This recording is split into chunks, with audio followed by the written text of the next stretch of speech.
नमस्कार। BP competition academy में आप सबका स्वागत है।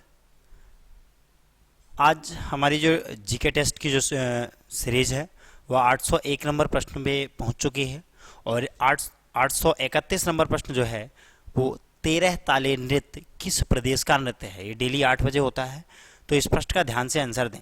13 ताले नृत्य किस प्रदेश का नृत्य है? राजस्थान का, मध्य प्रदेश का, छत्तीसगढ़ का या सिक्किम का? 4 ऑप्शनों में से जो सही आंसर है उसे आपको देना है आंसर। 13 ताली नृत्य किस प्रदेश का नृत्य है?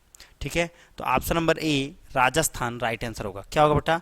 ऑप्शन नंबर ए राजस्थान इसका राइट आंसर होगा। एक्चुअल पे जो राजस्थान है, 13 ताली राजस्थान का एक नृत्य है। इसमें जो महिलाएं हैं वो नृत्य के समय 13 जगह पर मंजीरे बांध लेती हैं। क्या करती हैं? 13 जगह पर जो है वो मंजीरे बांध लेती हैं और फिर ये नृत्य करती हैं। ठीक है, चलिए अगले प्रश्न की ओर चलते हैं। अगला प्रश्न आपका 802 नंबर है। 802 नंबर क्या कहता है बेटा? ध्यान से समझना आप लोग। ठीक है, कहता है वाटसन के होटल पर एप्सरा नेट हवेली जो भारत की सबसे पुरानी जीवित कास्ट आयरन बिल्डिंग है, निम्नलिखित किस शहर में स्थित है? मुंबई, कोलकाता, चेन्नई, बेंगलुरु। 4 ऑप्शन हैं। जब यहाँ पर वाटसन के होटल की बात की जाए, ठीक है, तो 4 ऑप्शनों में से एक ऑप्शन तो सही होकर ही निकलता है। और जब होटलों की बात की जाए तो मुंबई इसका सही आंसर बनता है। क्या बनता है बेटा? ठीक है, मुंबई इसका जो है वो सही आंसर बनता है। ठीक है, चलिए चलते हैं अगले अगले प्रश्न की ओर। मुंबई ऑप्शन नंबर ए सही आंसर है। अगला प्रश्न 833 नंबर आपकी स्क्रीन पर है। क्या कहता है? कहता है दोनी पोलो किस प्रदेश की जनजातियों का धर्म रीति है? मेघालय, अरुणाचल प्रदेश, नागालैंड, सिक्किम। 4 ऑप्शनों में से एक सही आंसर होगा, आपको करेक्ट करके बताना है।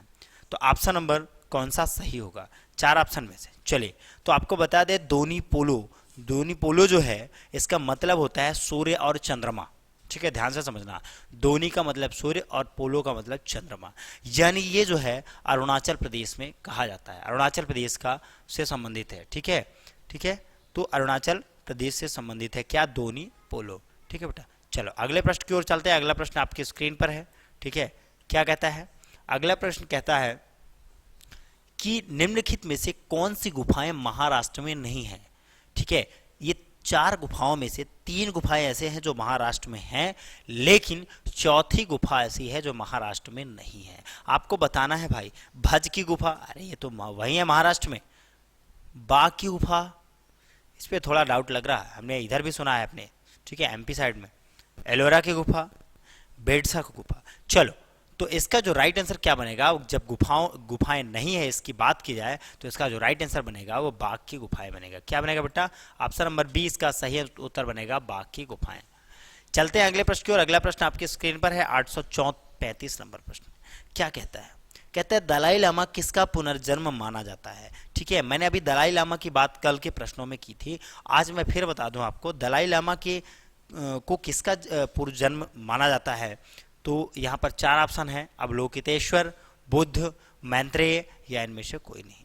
4 ऑप्शनों में से जब सही आंसर की बात की जाए तो चूंकि जब दलाई लामा की को किसका पुनर्जन्म माना जाता है, जब इसकी बात करें तो उसके पहले हम लोग अवलोकितेश्वर की बात करते हुए आए हैं, यानी ऑप्शन नंबर ए इसका सही उत्तर होगा, अवलोकितेश्वर। ऑप्शन नंबर ए इसका सही आंसर होगा, अवलोकितेश्वर। ठीक है बेटा, चलिए तो इस तरह से आप सबको क्या करना है? अच्छे से ध्यान से पढ़ना है। ठीक है, चलिए अगले प्रश्न की ओर चलते हैं। अगला प्रश्न आपको आपकी स्क्रीन पर है 836 नंबर प्रश्न। देखो 836 नंबर प्रश्न क्या कहता है, ध्यान से समझो। ठीक है, कहता है कि निम्नलिखित में क्या नागर, द्रविड़ और बेसर की सही व्याख्या है? 3 प्रमुख जातिगत समूह हैं क्या ये? 3 प्रमुख भाषाएं हैं? मंदिर निर्माण की 3 भारतीय शैली हैं? या संगीत 3 संगीत घराने हैं? क्या है? तो जब भी बात की जाए द्रावण शैली, नागर शैली और बेसर शैली, ये तीनों जो हैं वो मंदिर निर्माण की 3 भारतीय शैलियां हैं। क्या है? 3 भारतीय शैलियां हैं, नागर, द्राविड़ और वेशर। चलते हैं अगले प्रश्न को। और अगला प्रश्न आपकी स्क्रीन पर 837 नंबर प्रश्न है। इसका सीधा सीधा सा कहना है कि ब्लैक पगोड़ा किस प्रदेश में है? ब्लैक पगोड़ा किस प्रदेश में है? जब ब्लैक पगोड़े की बात की जाए 4 ऑप्शन आपके स्क्रीन पर है, उड़ीसा, आंध्र प्रदेश, केरल और तमिलनाडु।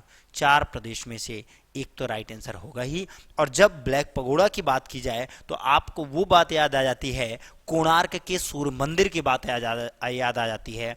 जब आपको कोणार्क का सूर्य मंदिर याद आ जाता है तो ये पता ही होगा कि उसी कोणार्क के मंदिर को ब्लैक पगोड़ा के नाम से जाना जाता है। और वह कोणार्क जो मंदिर है वो उड़ीसा में स्थित है। कहाँ है बेटा? ऑप्शन नंबर ए, उड़ीसा में स्थित है। कहाँ है बेटा? ऑप्शन नंबर ए, उड़ीसा में स्थित है। चलते हैं अगले प्रश्न और। अगला प्रश्न आपकी स्क्रीन पर 838 नंबर है। कहता है राज राजेश्वर मंदिर जो चोल वंश के सर्वश्रेष्ठ राजा राजा राज चोल प्रथम ने 1010 ईस्वी में बनवाया था, किस देवता को समर्पित है? बताओ भाई। राज राजेश्वरम मंदिर जो चोल राजा के सर्वश्रेष्ठ राजा कौन थे? राजा राज चोल प्रथम ने 1010 में बनवाया था। ये किस देवता के लिए था? ब्रह्मा विष्णु शिव और इंद्र। कौन से देवता के लिए था भाई? अरे यार सबसे पहले तो ये जान लो ये मंदिर कहाँ पे है। तो ये मंदिर कहाँ पे है? ये मंदिर है केरल में। कहाँ पे है? केरल में। केरल में भाई, केरल में कहाँ है? केरल में एक जिला है कन्नूर जिला, वहीं पर है। अरे भाई काम की बात करो ना। काम की बात ये है कि ये मंदिर किस देवता के लिए था? तो option number C right answer, Shiva देवता के लिए था। किसके लिए? शिव देवता के लिए राजा राम चोल प्रथम के द्वारा 1010 में यह मंदिर बनवाया गया था। अगला प्रश्न आपकी स्क्रीन पर 839 नंबर। अरे निम्नलिखित पर ध्यान दे लो ना यार, जो लिखा है उस पर ध्यान देने में क्या समस्या है? देखो तो क्या लिखा हुआ है। 3 कथन दिए गए हैं, 4 आंसर दिए गए हैं, सही उत्तर बता देना, बात खत्म। ठीक है, चलो ध्यान से पढ़ो। तो इसका राइट आंसर मैं बता दूं 839 नंबर का सीधा राइट आंसर बताता हूं, बाकी आप लोग स्क्रीनशॉट लेके इसको पढ़ते रहिएगा। इसमें जो राइट आंसर बनेगा वो क्या बनेगा? ऑप्शन नंबर बी बनेगा। क्या बनेगा? ऑप्शन नंबर बी, यानी बिहार, हिमाचल प्रदेश और मध्य प्रदेश। बिहार, हिमाचल प्रदेश और मध्य प्रदेश, ये 3 प्रदेश ऐसे हैं जहां पर ध्यान से समझना, ध्यान से समझना, ये तीनों का संग्रहालय की बात की गई है। यानी खुदा बख ओरिएंटल पुस्तकालय कहाँ है ये बता दो आप नीचे का ऑप्शन आपको ऑटोमेटिक बन जाएगा जब ये चीज पता हो जाएगी कि किन प्रदेशों में है, ये पता हो जाएगा। खुदा बख ओरिएंटल पुस्तकालय कहाँ है? अरे आपको पता ही होगा, पटना में है, ठीक है ना। फिर तिब्बती कार्यों और अभिलेखों का पुस्तकालय कहाँ है? ये बात भी आपको पता ही होगा, धर्मशाला में है। फिर इसके बाद अगली बात आपको पता ही होगी, इंदिरा गांधी राष्ट्रीय मानव संग्रहालय कहाँ है? भोपाल में है। अब भोपाल कहाँ है? मध्य प्रदेश में है। ठीक है, जब पुस्तकालय की धर्मशाला की बात करें, ये कहाँ है? हिमाचल प्रदेश में है। तो जब पटना की बात करें तो हर किसी को पता है बिहार। तो जब बिहार, हिमाचल प्रदेश, मध्य प्रदेश की बात आ गई तो ऑप्शन नंबर बी तो सीधा सा राइट आंसर बन गया। चलिए अगले प्रश्न की ओर चलते हैं। 840 नंबर आपके स्क्रीन पर दिख रहा है, देखो बड़े बड़े अक्षरों में दिख रहा है। क्या कहता है? कहता है केंद्रीय बौद्ध अध्ययन संस्थान कहाँ स्थित है? जम्मू कश्मीर में, हिमाचल प्रदेश में, अरुणाचल प्रदेश में, उत्तराखंड में। 4 ऑप्शन आपकी स्क्रीन पर है यार, बोल दो ना क्या समस्या है। जब केंद्रीय बौद्ध अध्ययन संस्थान कहाँ स्थित है इसकी बात करें तो जम्मू कश्मीर, हिमाचल प्रदेश, अरुणाचल प्रदेश, उत्तराखंड, 4 ऑप्शनों में से एक राइट आंसर होगा। क्या राइट आंसर होगा इसकी बात जब हम कर लें तो ऑप्शन नंबर आप सबसे पहले ये तो जान लो, तो जम्मू कश्मीर जो है ये बौद्ध अध्ययन संस्थान था। ठीक है, ये कहाँ पर है? जम्मू कश्मीर में है। जम्मू कश्मीर में एक छोटी सी जगह क्या? लेह है, नाम सुना ही होगा, लेह लद्दाख। तो लद्दाख में नहीं, लेह में, ये दोनों अलग अलग जगहों के नाम है। ठीक है, तो जम्मू ऑप्शन नंबर ए राइट आंसर। अगला प्रश्न आपकी स्क्रीन पर 841 नंबर। कहता है चिनाय, पौन्या, सेवानंदम, वादिवल्लू भारत में निम्नलिखित में से किस नृत्य से संबंधित शिक्षक और संगीतकार थे? कथक से, भरतनाट्यम, कुचिपुड़ी। 4 ऑप्शनों में से एक सही उत्तर आपको करेक्ट करके बताना है। जो भी सही आंसर होगा उसका राइट आंसर बता दो। कमेंट सेक्शन में बताने में क्या समस्या है? डाउट है तो सीधा सवाल पूछो ना हमारे बीपी कंपटीशन एकेडमी के ऐप से, सीधा वहां पर जाओ, डाउट सेक्शन का एक ब्लॉग बना है, आप वहां से सवाल पूछ लो। समस्या तो सीधा व्हाट्सएप पे चैटिंग कर लो, जैसी आपकी मर्जी वैसा आप कर लो। चलिए, जब ये बात आपको क्लियर ही हो जाती है तो मैं एक बात और बता दूं आपको ना, ठीक है, तो ध्यान से समझो। इसका जो राइट आंसर पर क्या बनेगा? इसका राइट आंसर बन जाएगा आपका, क्या बनेगा भाई? जल्दी बता दो फटाफट राइट आंसर। बिल्कुल सही आंसर, ठीक है, बिल्कुल सही answer option number B, Bharatanatyam. Option number B इसका क्या होगा? भट्टनाट्यम। अगला प्रश्न आपकी स्क्रीन पर 442 नंबर है। कहता है संत कबीर सम्मान किस क्षेत्र में दिया जाता है? बुनाई में, हिंदी साहित्य में, हिंदी कविता में, फिल्म में। चार ऑप्शन आपकी स्क्रीन पर है, चारों में से एक तो सही आंसर होगा जिसको आपको देना है। सही आंसर आपको करेक्ट करके बताना है बेटा। संत कबीर सम्मान किस क्षेत्र में दिया जाता है? बुनाई के क्षेत्र में, हिंदी साहित्य के क्षेत्र में, हिंदी कविता के क्षेत्र में, फिल्म के क्षेत्र में। तो सही उत्तर तो आपका सीधी सी बात आप सबको पता ही है, बुनाई के क्षेत्र में। ऑप्शन नंबर ए क्या है? बुनाई का क्षेत्र। क्या है बेटा? ऑप्शन नंबर ए बुनाई का क्षेत्र। ठीक है, चलिए अगले प्रश्न की ओर चलते हैं। अगला प्रश्न क्या है? 843 नंबर कहता है दरभंगा महल किस प्रदेश में है? दरभंगा महल किस प्रदेश में है? मध्य प्रदेश में, बिहार में, उत्तर प्रदेश में, गुजरात में। चार ऑप्शनों में से एक उत्तर तो सही होना ही है भाई, बता दो ना क्या समस्या है भाई। दरभंगा महल की बात की जा रही, कोई बहुत बड़े बात की थोड़ी ना की जा रही है। दरभंगा महल तो सबको पता है ना कि इलाहाबाद के पास है। अब इलाहाबाद कहाँ है? तो उत्तर प्रदेश में है। तो आंसर क्या होगा? उत्तर प्रदेश। ऑप्शन नंबर सी इसका सही उत्तर होगा, ऑप्शन नंबर सी। अगले प्रश्न को चलते हैं। 844 नंबर प्रश्न कहता है लेह संघी खवाबस त्योहार का पुराना नाम क्या है? ध्यान से समझो, लेह संघी खवाबस त्योहार का पुराना नाम क्या है? लद्दाख त्योहार, लेह दर्शन, सिंधु दर्शन, सिंधु महोत्सव। चार ऑप्शनों में सही आंसर आपको बताना है। तो जब लेह संघी खवाबस त्योहार के पुराने नाम की बात की जाए तो ऑप्शन नंबर सी इसका उत्तर होगा सिंधु दर्शन। लेह संघे को पहले सिंधु दर्शन के नाम से जाना जाता था, इसलिए इसका राइट आंसर क्या होगा? Option number C. अगला प्रश्न आपकी स्क्रीन पर 845 नंबर कहता है 2009 के उत्तरार्ध में, क्या कहता है? 2009 के उत्तरार्ध में केंद्र सरकार द्वारा GAI यानी भौगोलिक संकेत मान्यता प्राप्त एक अद्वितीय बुनाई शैली तांग लीला साल को मान्यता दी गई। ये जो तांग लिया साल है वो किस प्रदेश से संबंधित है? बताओ जल्दी से, कौन सा प्रदेश है यहाँ पर? ठीक है, तो option number A Uttar Pradesh, option number B Himachal Pradesh, option number C Gujarat, option number D Karnataka. चार प्रश्नों में से, चार ऑप्शनों में से एक उत्तर सही होगा, ऑप्शन नंबर सी। क्या होगा बेटा? ऑप्शन नंबर सी इसका सही उत्तर होगा। ठीक है, चलिए ऑप्शन नंबर सी इसका सही उत्तर। अगला प्रश्न आपकी स्क्रीन पर ये देख लो क्या लिखा हुआ है। 846 नंबर प्रश्न आ गया। कहते हैं मैत्री मंदिर कहाँ स्थित है? तो जब मैत्री मंदिर की बात की जाए तमिलनाडु, पांडुचेरी, केरल, आंध्र प्रदेश, बहुत सारे आ जाते हैं। तो भाई जब मैत्री मंदिर की बात की जाए तो तमिलनाडु में तो होगी नहीं, मतलब है ही नहीं भाई इस तरह के मंदिर। ठीक है, तो कहाँ है? पुडुचेरी में। हाँ बिल्कुल, केरल में तो है नहीं, आंध्र प्रदेश में नहीं है, यानी इसका मतलब क्या है? ऑप्शन नंबर बी सही उत्तर क्या होगा? पुडुचेरी। मैत्री मंदिर कहाँ स्थित है? पुडुचेरी में। अगला प्रश्न आपकी स्क्रीन पर इस्कान की स्थापना कब हुई? जो इस्कान है उसकी स्थापना कब हुई? 1964 में, 1966 में, 1968 में, 1970 में। इसका राइट आंसर क्या बनेगा? जल्दी बताओ। इस्कान की स्थापना कब हुई थी? जब इस्कान की स्थापना की बात की जाए तो ऑप्शन नंबर बी इसका राइट आंसर बनकर के आएगा 1966। ध्यान से समझना, इस्कान जो है अंतरराष्ट्रीय कृष्ण भवनामृत संघ है। क्या है? अंतरराष्ट्रीय कृष्ण भवनामृत संघ है। इसकी जो स्थापना है वो 1966 में न्यूयॉर्क में हुई थी। कहाँ हुई थी बेटा? न्यूयॉर्क में हुई थी। इस तरह राइट आंसर क्या होगा? ऑप्शन नंबर बी इसका राइट आंसर होगा। अगला प्रश्न 448 नंबर, आप 848 नंबर आपकी स्क्रीन पर आ चुका है। क्या कहता है? कहता है बौद्ध जोधपुर के निकट ओंसिया का मंदिरों का शहर किन राजाओं ने बनवाया था? जोधपुर के निकट ओशिया का मंदिरों का शहर किन राजाओं के द्वारा बनवाया गया था? परमार के द्वारा, प्रतिहार के द्वारा, चालुक्य के द्वारा, सिसोदिया। चार ऑप्शनों में से एक सही उत्तर आपको बताना है। जब सही उत्तर की बात कर लें, जब इसके सही उत्तर की बात करें तो ध्यान से समझना। 848 नंबर प्रश्न है भाई, बहुत खतरनाक प्रश्न है। कहते हैं ओसिया का मंदिर का जो शहर है वो किन राजाओं ने बनवाया था? जब यहाँ पर राजाओं के नाम आ जाए ना तो बता दो उनको कि ऑप्शन नंबर बी सही उत्तर प्रतिहार होगा भाई। ये पता नहीं है ओसिया का जो मंदिर है वो प्रतिहार के राजपूतों ने बनवाया था। ठीक है, किसने बनवाया था? प्रतिहार के राजपूत राजाओं ने बनवाया था। चलते हैं अगले प्रश्न की ओर। अगला प्रश्न क्या है? 849 नंबर, एमराल्ड बुद्ध का मंदिर कहाँ है? एमराल्ड बुद्ध का मंदिर कहाँ है? जब एमराल्ड बुद्ध के मंदिर की बात करें तो चार ऑप्शन आपकी स्क्रीन पर है। Laos, Cambodia, Thailand, Vietnam. Laos, Cambodia, Thailand, Vietnam. चार ऑप्शन है, चार ऑप्शनों में से एक तो सही आंसर होना ही चाहिए ना।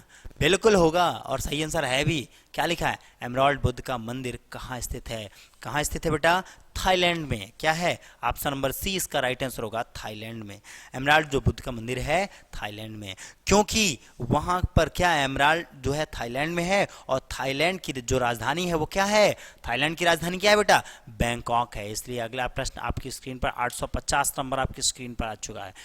ठीक है, 850 नंबर क्या कहता है, ध्यान से समझना आपको। ठीक है, कहता है, ठीक है, कि महावीर जयंती, बुद्ध पूर्णिमा, गुरु पूर्णिमा निम्नलिखित में से कौन से ग्रिगोरियन कैलेंडर के एक ही वर्ष में पड़ सकते हैं? ठीक है, कौन से? महावीर जयंती, बुद्ध पूर्णिमा, गुरु पूर्णिमा, ग्रिगोरियन कैलेंडर के एक ही वर्ष में पड़ने वाले दो त्यौहार कौन से हैं? ठीक है, जल्दी से आप बता दो, या तीन त्यौहार कौन से हैं? ठीक है, जब इसमें बात की जाए तो महावीर और जयंती और बुद्ध पूर्णिमा जो है ये जो है अप्रैल या मार्च, ठीक है, महावीर जो जयंती है वो आपकी अप्रैल या मार्च में होती है, बुद्ध पूर्णिमा अप्रैल या मई में होती है, गुरु नानक जयंती नवंबर से होती है। यानी नवंबर बहुत दूर है आपकी, ये अप्रैल और ये जो महावीर जयंती और पूर्णिमा जो है बुद्ध पूर्णिमा, ये दोनों क्या है, दोनों पढ़ सकते हैं। इसलिए इनका राइट आंसर क्या होगा? ऑप्शन नंबर ए इसका सही उत्तर होगा, 1 और 2। महावीर जयंती और बुद्ध पूर्णिमा ये दो ऐसे ग्रिगोरियन कैलेंडर के त्यौहार हैं जो एक ही वर्ष पढ़ सकते हैं। चलते हैं अगले प्रश्न की ओर। अगला प्रश्न आपकी स्क्रीन पर है। ठीक है, अगला प्रश्न आपकी स्क्रीन पर है। क्या कहता है? 851 नंबर प्रश्न कहता है कल्लोल निम्नलिखित प्रभावों में से सबसे प्रभावशाली आंदोलन में से एक का नाम था। क्या नाम था भाई एक का? गुजराती, पंजाबी, बांग्ला, हरियाणवी, क्या नाम था? कल्लोल निम्नलिखित प्रभावों में से, अरे भाई कुछ नहीं नाम था। तो जब कल्लोल की बात आ जाए, प्रभावशाली आंदोलन की बात आ जाए, तो ऑप्शन नंबर सी इसका सही उत्तर होगा, बांग्ला। क्या होगा? ऑप्शन नंबर इसका सी सही उत्तर होगा, बांग्ला। ठीक है, चलते हैं अगले प्रश्न की ओर। अगला प्रश्न आपकी स्क्रीन पर है। ठीक है, कहता है प्रिंस ऑफ भांगड़ा किस गायक कहा जाता है? ठीक है, प्रिंस ऑफ भांगड़ा जो है वो किसका गायक जो है कहा जाता है? दलेर मेहदी, ठीक है, किस गायक को कहा जाता है? दलेर मेहदी को, मेका सिंह को, सुखबीर सिंह को, या सुखबिंदर सिंह को? चार गायकों के नाम है भाई। प्रिंस ऑफ भांगड़ा की बात की जा रही है, यानी ध्यान से समझो। इसका राइट आंसर क्या बनेगा? Option number C, Sukhbir Singh. जो सुखबीर हैं, सुखबीर पंजाबी गायक को प्रिंस ऑफ भांगड़ा के नाम से जाना जाता है। किस नाम से जाना जाता है बेटा? प्रिंस ऑफ भांगड़ा के नाम से जाना जाता है। किस नाम से जाना जाता है? प्रिंस ऑफ भांगड़ा के नाम से जाना जाता है। ठीक है, समझ में आई बात? चलिए अगले प्रश्न की ओर चलते हैं। 853 नंबर प्रश्न, निम्नलिखित में से कौन सा त्योहार यंत्र पूजा के रूप में मनाया जाता है? निम्नलिखित में से कौन सा त्योहार जो है वो यंत्र पूजा के नाम से मनाया जाता है? ठीक है, ज्योतिबा फुले जयंती, विश्वकर्मा जयंती, परशुराम जयंती, प्रजापति जयंती। चार ऑप्शन है, चार ऑप्शनों में से एक सही आंसर आपको बताना है। चार ऑप्शनों में से जो भी आपका सही उत्तर होगा आपको करेक्ट करके बताना है। ठीक है, तो जब ये त्योहार यंत्र पूजा की बात की जाए तो इसका राइट आंसर क्या बनेगा? क्योंकि यहां पर त्योहार यंत्र पूजा की बात की गई है तो ज्योतिबा फुले जयंती तो होगी भी नहीं। ठीक है, क्या होगी? विश्वकर्मा जयंती होगी। ध्यान से समझना, कौन सा त्योहार यंत्र पूजा के लिए? विश्वकर्मा जयंती जो है वो यंत्र पूजा के रूप में मनाई जाती है। चलते हैं अगले प्रश्न की ओर। अगला प्रश्न 854 नंबर आपकी स्क्रीन पर कहता है निम्नलिखित में से क्या कबीर की रचना है? सतपदी, दोहावली, बीजक या कवितावली? चार ऑप्शन आपकी स्क्रीन पर, सतपदी, दोहावली, बीजक और कवितावली। चार ऑप्शनों में से जो सही उत्तर होगा आपको उसका आंसर देना है। ठीक है, तो उसका राइट आंसर क्या बनेगा? उसका राइट आंसर बनेगा ऑप्शन नंबर सी, बीजक। क्या बनेगा? ऑप्शन नंबर सी, बीजक। ठीक है, कबीर की रचना बीजक है जिसमें 3 भाग हैं। क्या क्या, कौन कौन से? कबीर की रचना जो है वो क्या है? बीजक है, उसके 3 भाग हैं, साखी, सबद और रमैनी। 3 भाग हैं, ध्यान से समझना। कौन कौन से? साखी, सबद और रवैनी। अगले प्रश्न की ओर चलते हैं। अगला प्रश्न 855 नंबर आपकी स्क्रीन पर आ गया है। कहता है भारतीय कथाओं के अनुसार निम्नलिखित में से किसने शिव तांडव स्रोत गाया था? रावण ने, कुबेर ने, विभीषण ने, कपिल ने? चार ऑप्शनों में से जो सही उत्तर होगा सभी को देना है। ठीक है, सभी लोग 4 ऑप्शनों में से जो सही उत्तर है सभी लोग आंसर ध्यान से देना है इसको। कमेंट सेक्शन में आंसर दीजिए, कोई डाउट है कांटेक्ट कीजिए। भाई यहाँ पर भाई बात की गई है, सीधी सी बात है, भारतीय कथाओं के अनुसार निम्नलिखित में से किसने शिव तांडव स्तोत्र गाया था? तो कौन गा सकता है भाई शिव तांडव ग्रोथ जो है, ठीक है, कौन गाएगा? ऑप्शन नंबर ए रावण, क्योंकि रावण से बड़ा पुजारी कोई नहीं था, ठीक है, तो वो शिव तांडव स्रोत की जो है रचना किया था। कौन किया था? रावण ने किया था, ठीक है, क्या किया था भाई, ठीक है। तो इस तरीके से ये आपका इसका राइट आंसर क्या बनेगा? रावण। अगले प्रश्न की ओर चलते हैं। अगला प्रश्न आपकी स्क्रीन पर है, ठीक है, क्या कहता है अगला प्रश्न आपकी स्क्रीन पर? 856 नंबर प्रश्न जो है वो आपकी स्क्रीन पर है। क्या कहता है? कहता है निम्नलिखित में से किस नृत्य को पंडित जवाहरलाल नेहरू ने गरीबों की कथकली कहा है? क्या कहा है? गरीबों की कथकली कहा है। कौन सा नृत्य है वो, ठीक है। जब यहां पर बात की जाए कौन सा नृत्य है, तो ओटा मथुल्लल, जो ओटा मथुल्लल जो नृत्य है उसको पंडित जवाहरलाल नेहरू ने गरीबों की कथकली कहा। क्या कहा है? गरीबों की कथकली कहा है। तो ध्यान से समझिएगा, इसका राइट आंसर क्या है? ऑप्शन नंबर ए, ठीक है, केरल का नृत्य है। इसे 18वीं सदी में कुंचन नंबियार में स्थापित किया गया था। कहाँ किया गया था? कुंचन नंबियार में 18वीं सदी में स्थापित किया गया था। अगला प्रश्न आपकी स्क्रीन पर 857 नंबर है, ठीक है, क्या कहता है 857 नंबर? ध्यान से देखिएगा। कहता है राष्ट्रीय कबीर सम्मान किस प्रदेश की रचना, किस प्रदेश की सरकार द्वारा दिया जाता है? महाराष्ट्र की सरकार द्वारा, उत्तर प्रदेश की सरकार द्वारा, मध्य प्रदेश की सरकार द्वारा, या पंजाब की सरकार द्वारा? 4 ऑप्शनों में से एक सही उत्तर होगा। अब क्या सही उत्तर होगा उसे ध्यान से देखो, ठीक है। तो जब राष्ट्रीय कबीर सम्मान किस प्रदेश की सरकार द्वारा दिया जाता है इसकी बात की जाए तो ऑप्शन नंबर जो सी है इसका सही उत्तर होगा मध्य प्रदेश। क्या होगा? ऑप्शन नंबर सी इसका राइट आंसर होगा मध्य प्रदेश। ध्यान से समझना, राष्ट्रीय कबीर सम्मान मध्य प्रदेश सरकार ने साहित्य के क्षेत्र में देना शुरू किया। अगले प्रश्न की ओर चलते हैं। 858 प्रश्न है, 12वीं शताब्दी के निम्नलिखित उदाहरणों में से कौन सा चालुक्य मंदिर कला पूर्व में उगते सूरज का सामना करने के बजाय पश्चिम में सामना करने वाले चालुक्य निर्माण में मानक नियम का अपवाद है? सिद्धेश्वर मंदिर, हावेरी कर्नाटक, ठीक है, दोड्डे वापसा मंदिर, डबल कर्नाटक, सोमेश्वर मंदिर, गदग कर्नाटक, इनमें से कोई नहीं। 4 ऑप्शनों में से जो सही उत्तर है आपको उसे करेक्ट करके बताना है। तो सभी लोग ध्यान से इसका आंसर देना शुरू करें। तो जब भी 858 नंबर प्रश्न की बात की जाए तो ऑप्शन नंबर ए इसका सही आंसर होगा सिद्धेश्वर मंदिर, ठीक है। क्या होगा? ऑप्शन नंबर ए इसका राइट आंसर होगा, क्या होगा? सिद्धेश्वर मंदिर। ध्यान से समझना, ऑप्शन नंबर ए इसका राइट आंसर होगा सिद्धेश्वर मंदिर, ठीक है। चलिए अगले प्रश्न की ओर चलते हैं। 859 नंबर प्रश्न आपकी स्क्रीन पर कहता है, 859 नंबर प्रश्न क्या कहता है? 859 नंबर प्रश्न कहता है कि हरिश्चंद्र 1944 को प्रोड्यूसर किसने किया? भाई प्रोड्यूस की बात कर रहा हूं, प्रोड्यूस किसने किया, ठीक है। तो एवी मैयप्पन ने किया, एस वसन ने किया, एलवी प्रसाद ने किया, या इनमें से कोई नहीं। 4 ऑप्शन आपकी स्क्रीन पर है, सही उत्तर बता दो ना, क्या समस्या है, ठीक है, सही उत्तर बता दो आप, ठीक है। तो जब बात की जाए इसके राइट आंसर की तो इसका राइट आंसर क्या होगा? Option number A B Meiyappan. क्या नाम है? ए वी मैयप्पन इसका राइट आंसर बनेगा। चलते हैं अगले प्रश्न की ओर। अगला प्रश्न 860 नंबर आपकी स्क्रीन पर। भाई बहुत अच्छा लगा होगा क्योंकि अब अंतिम प्रश्न आ गया ना, इसलिए भारत का सबसे, ऐसा नहीं है भाई, सभी बच्चे मेहनती हो आप लोग, है ना, ऐसे मस्ती के लिए मैं बोल देता हूँ आपको, ठीक है। चलो, तो भारत का सबसे बड़ा मंदिर कौन सा है भाई? जल्दी इसी खुशी में बता दो भाई। रंगानाथ स्वामी मंदिर मूवी वाला? नहीं। मीनाक्षी मंदिर? नहीं। ओंकारवट मंदिर? तिरुपति बालाजी मंदिर? कौन सा है भाई? जल्दी बताओ, भारत का सबसे बड़ा मंदिर कौन सा है? ठीक है, बिल्कुल रंगानाथ स्वामी मंदिर, ठीक है। दुनिया का सबसे बड़ा मंदिर है, ये कंबोडिया में है, ठीक है। दुनिया का सबसे बड़ा मंदिर कंबोडिया का अंकोर वाट मंदिर है। कहाँ, कौन सा मंदिर है? अंकोर वाट, दुनिया का। और भारत का सबसे बड़ा मंदिर कौन सा है? रंगनाथ स्वामी मंदिर। ध्यान से समझना, यानी जब भारत की बात की जाए तो रंगनाथ स्वामी मंदिर याद कर लेना, और जब दुनिया में बात की जाए कि सबसे बड़ा मंदिर कौन सा है तो बता देना कौन सा? अंकोर वाट मंदिर। कौन सा मंदिर? Angkor Wat. ऑप्शन नंबर ए इसका राइट आंसर बन जाएगा, ठीक है। तो इस तरह सभी लोग अच्छे से प्रश्नों का आंसर दें और सभी लोग अच्छे से पढ़ा करें। कोई समस्या हो, किसी प्रश्न में डाउट हो, आप सब लोग डिस्कस करें। व्हाट्सअप में भी बता सकते हैं, हमारा ये नंबर दिया हुआ है। हमारे यहाँ इतने सारे कोर्सेज होते हैं और आप जो है व्हाट्सअप में भी बता सकते हो। हमारे एकेडमी की वेबसाइट डली हुई है, वहाँ भी जाके आप चैट कर सकते हो, बता सकते हो, कोई जानकारी वहाँ से मिल जाएगी आपको। ठीक है, अच्छे से पढ़ें और डेली क्लासेस अटेंड करें। सारी क्लासेस होती हैं दिन में, उनको भी अटेंड करें। शाम को जो टेस्ट होते हैं उनको भी अटेंड करें। सभी अच्छे से पढ़ें बेटा, ठीक है। धन्यवाद आप सबका, ऐसे ही पढ़ते रहें सभी लोग।